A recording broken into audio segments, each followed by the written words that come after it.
আসসালামু আলাইকুম। সম্মানিত দর্শক, কয়েক বছর আগে জনপ্রিয় অভিনেতা মোশাররফ করিমের ঘাওড়া মজিদ নাটক দেখিয়া হাসতে হাসতে গড়াগড়ি খাচ্ছিলাম। আর বর্তমান সময় 2025-এ এসে এই ডক্টর মোহাম্মদ ইউনূসের ঘাওড়ামি দেখিয়া হাসি পাইতেছে না। অতীতে যদিও হাসি পাইছে, ডক্টর ইউনূসের ঘাওড়ামি দেখে ব্যাপক হাসছি, অনেক কথা বলছে এই বিষয়ে। কিন্তু 2026 সালের জাতীয় সংসদ নির্বাচনকে কেন্দ্র করিয়া ডক্টর ইউনূস যে ঘাওড়ামি দেখাইতেছে, এইটা দেখে আমার আর হাসি পাইতেছে না। আমি এইটা দেখে আরও দুশ্চিন্তায় পড়ে যেতেছি, অনিশ্চয়তা বোধ করতেছি। দেখেন, বর্তমান যে পরিস্থিতি চলতেছে বাংলাদেশে, ময়মনসিংহের দীপুচন্দ্র দাস থেকে শুরু করে ঢাকায় ওসমান হাদি, সেই একজন শিশু তালাবদ্ধ অবস্থায় ঘরে অগ্নিসংযোগ, ডেইলি স্টার, প্রথম আলো, উদীচী, সাংস্কৃতিক কার্যালয় থেকে শুরু করে মানে সকল জায়গায় এই উগ্রবাদী জঙ্গি গোষ্ঠীর আক্রমণ হইতেছে। অপরদিকে ডক্টর ইউনূস ঠিকই ঘাওড়ামি করতেছে যে না, নির্বাচন হবে আওয়ামী লীগবিহীন। এখন এরকম পরিবেশ পরিস্থিতি দেখা যে প্রশ্নটা জোরালো হয়ে উঠতেছে যে আওয়ামী লীগবিহীন কি আদৌ নির্বাচন সম্ভব? প্রিয় দর্শক, আপনারা এখনও যারা আমার এই চ্যানেলটি সাবস্ক্রাইব করেননি, অনুগ্রহপূর্বক সাবস্ক্রাইব করে নিতে পারেন। আর এই ভিডিওতে একটা লাইক এবং গঠনমূলক মন্তব্য করতে পারেন। দেখেন, যে বিষয়টা নিয়ে এই ভিডিওতে আলোচনা করব, যে বর্তমান বাংলাদেশের রাজনৈতিক ময়দানে যে পরিবেশ পরিস্থিতি বিদ্যমান আছে, এই পরিবেশ পরিস্থিতি অনুযায়ী আসন্ন জাতীয় সংসদ নির্বাচন আওয়ামী লীগ ছাড়া কি আদৌ সম্ভব? এখনও কি আওয়ামী লীগ ছাড়া সম্ভব বলে আপনার কাছে মনে হয়? আমাকে যদি কেউ এই প্রশ্নটা করে, আমি যদি এক কথায় উত্তর দিতে বলে আমাকে, তাহলে আমি বলবো যে আওয়ামী লীগ ছাড়া নির্বাচন অসম্ভব। এখন কেন অসম্ভব, এই কেন প্রশ্নের উত্তরটা আমরা বের করার চেষ্টা করি। দেখেন, বাংলাদেশ হলো গণতান্ত্রিক রাষ্ট্র, গণতান্ত্রিক শাসন ব্যবস্থা। এই বাংলাদেশে বহুদলীয় গণতন্ত্র, অর্থাৎ দেখেন, বাংলাদেশ ছোট্ট একটা দেশ, কিন্তু 50-এর অধিক নিবন্ধিত রাজনৈতিক দল আছে। এই 50-এর অধিক নিবন্ধিত রাজনৈতিক দলগুলোর মধ্যে যদি আপনি প্রথম দুইটা রাজনৈতিক দলকে ধরেন, তাহলে নাম চলে আসে আওয়ামী লীগ এবং বিএনপি।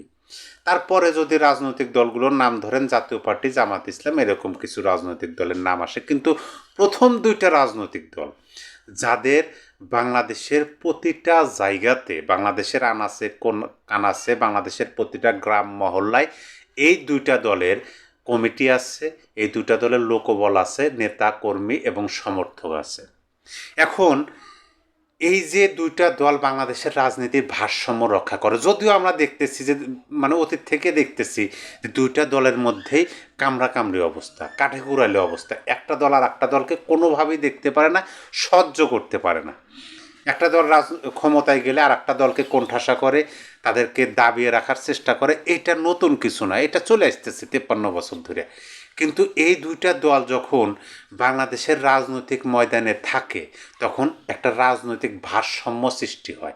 কারণ দুইটা দলই তাদের স্ব অবস্থান নিয়ে থাকতে পারে, যার কারণে মাঝখান দিয়ে উগ্রবাদী জঙ্গি গোষ্ঠী বা মৌলবাদীর উত্থান ঘটতে পারে না, যেটা আমরা অতীতে দেখতেছি। কিন্তু বর্তমান সময় কী হইতেছে দেখেন, যখন এইভাবে ভারসাম্যটা ধরে আছে, একটা দল হঠাৎ করে নাই, তাহলে একটা দল আছে, এই একটা দল কিন্তু তারা কিন্তু ভারসাম্যটা বজায় রাখতে পারতেছে না।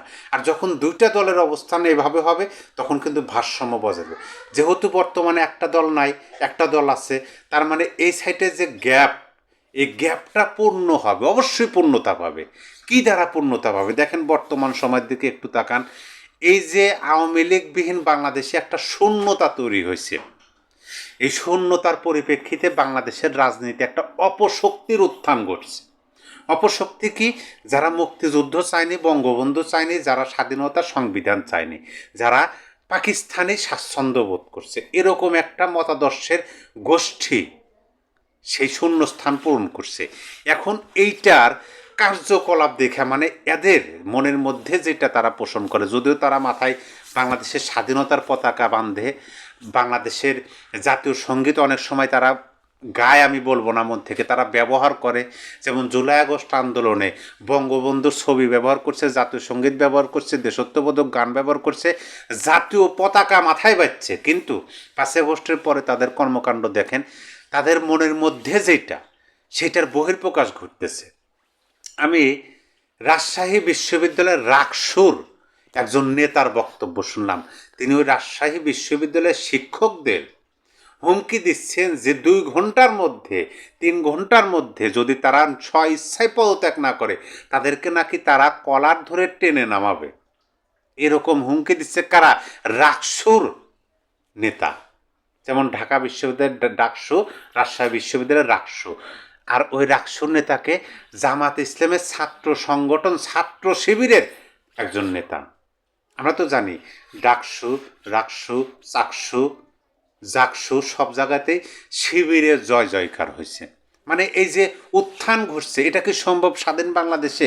এখন পর্যন্ত সম্ভব হচ্ছিল না। কারণ কি, বাংলাদেশের রাজনৈতিক ভারসাম্যটা ঠিক ছিল।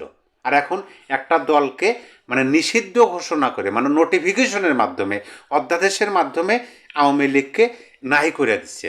আর এই যে দলটা আছে, এই দলটা আরও তাদেরকে সরিয়ে দেওয়ার জন্য তারা আরও কাজ করছে। এখন এই দলটা ভারসাম্য রক্ষা করতে পারতেছে না।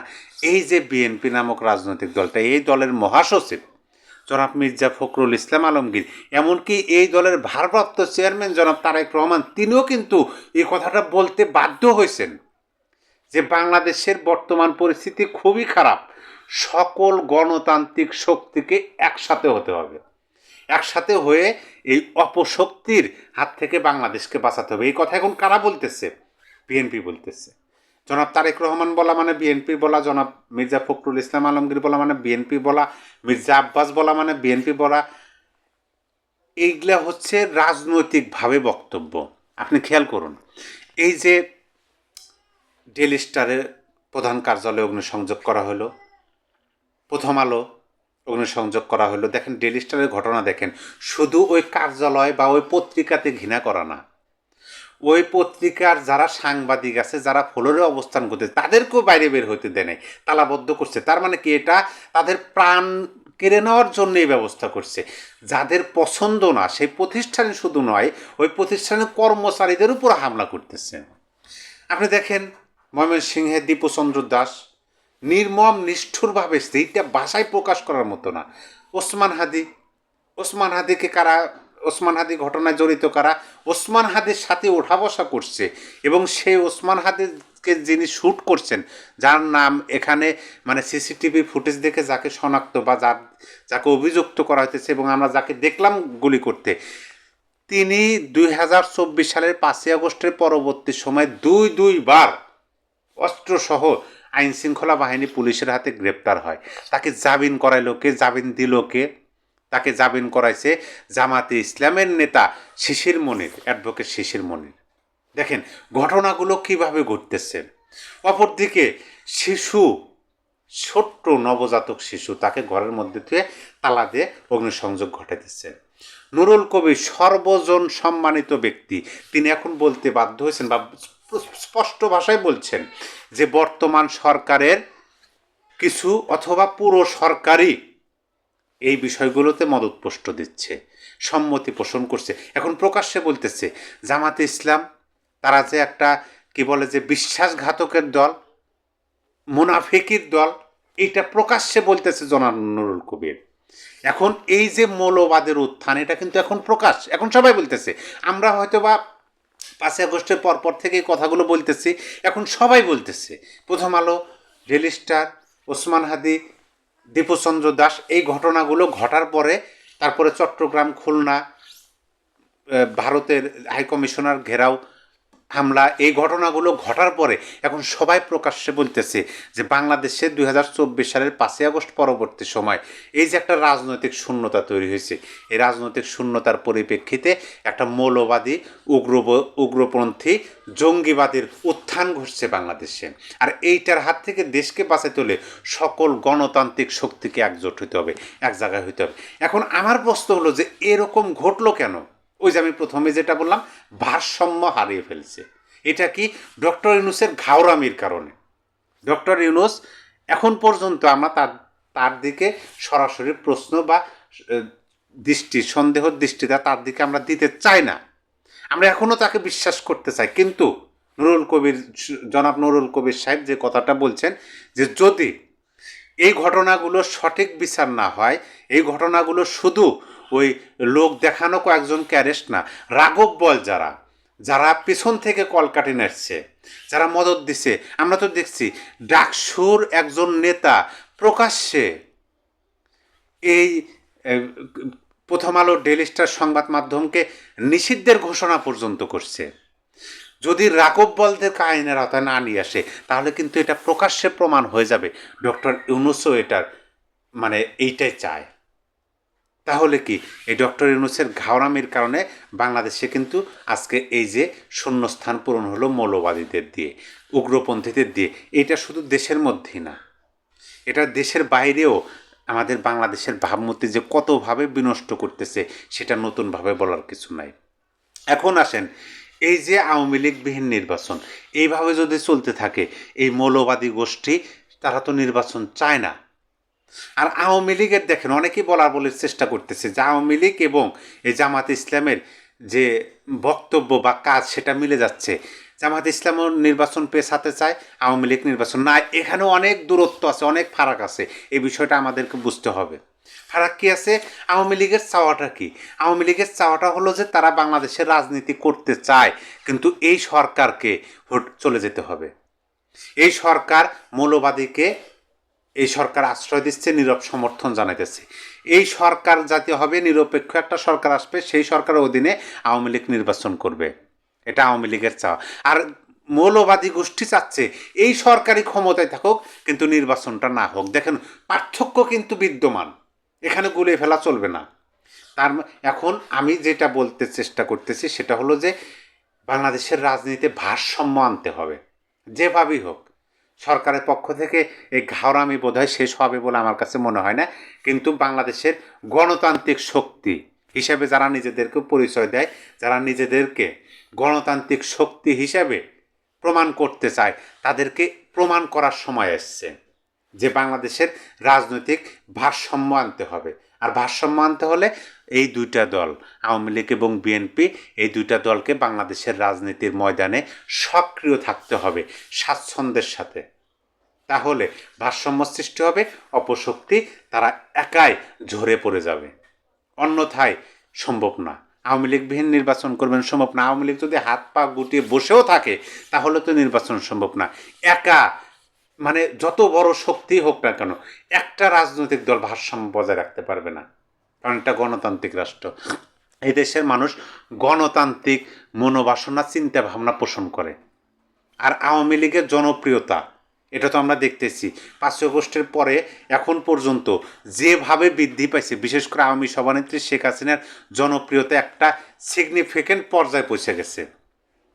তাকে যদি সঠিক স্পেস দেওয়া যায়, তাকে যদি মানে রাজনীতি করার মতো সেই পরিবেশ সৃষ্টি করে দেওয়া যায়, এবং সেই পরিবেশে তিনি যদি বাংলাদেশে এসে রাজনীতিতে সক্রিয় হন, তাহলে দেখবেন যে এই মৌলবাদী, উগ্রপন্থী, জঙ্গিবাদী গোষ্ঠী যাদের উত্থান ঘটতেছে, তাদের উত্থান তাদের পতনে রূপান্তরিত হবে। বাংলাদেশ আবার আইনশৃঙ্খলা পরিস্থিতি স্বাভাবিক হবে, বাংলাদেশে আবার মানুষের মুখে হাসি ফুটবে। অন্যথায় আপনি এই দলটাকে কোণঠাসা করবেন, দেশের বাইরে রেখে দিবেন, আসতে দেবেন না, যে কোনো ঘটনা এই দলের দিকে উপর ইঙ্গিত করবেন, ট্যাগ দিবেন। হ্যাঁ, যে কোনো ঘটনা। এই দলের অনেক পাপিষ্ট লোক আছে, এই দলের অনেক কি বলে যে মানে অপকর্মকারী লোক আছে, ছিল আওয়ামী লীগের নাম ব্যবহার করে অনেক অপকর্ম করার ব্যক্তি করছে। তাদেরকে আইনের আওতায় নিয়ে আসুন, আইনের মাধ্যমে যথাযথ বিচার করুন, অথবা আপনারা পরে করুন, যারা ক্ষমতা যাবে তারা করুন যদি এই সরকারের উপর বিশ্বাস না। কিন্তু রাজনৈতিক ভারসাম্য রক্ষার জন্য এই দলের বাংলাদেশের রাজনীতি সক্রিয় হতে মানে সমর্থন না হলেও তাদের স্পেস দিতে হবে। আর যদি এইভাবে করতে থাকেন তাহলে কারো মনে বাসনা পূর্ণ হবে না, পূর্ণ হবে ওই উগ্রবাদী মৌলবাদী গোষ্ঠীর। আর বিপদে পড়বে বাংলাদেশের মানুষ। সম্মানিত দর্শক, ভিডিওতে একটা লাইক এবং গঠনমূলক মন্তব্য করতে পারেন। আপনারা অনেকেই বলেন যে আমি এই আমার ভিডিও যেন 10 মিনিটের মধ্যে শেষ করি, কিন্তু এই ধরনের আলোচনা শুরু করলে মানে আরও অনেক কথা সামনে চলে আসে। যাই হোক, সবাই ভালো থাকবেন, সুস্থ থাকবেন। আল্লাহ হাফেজ।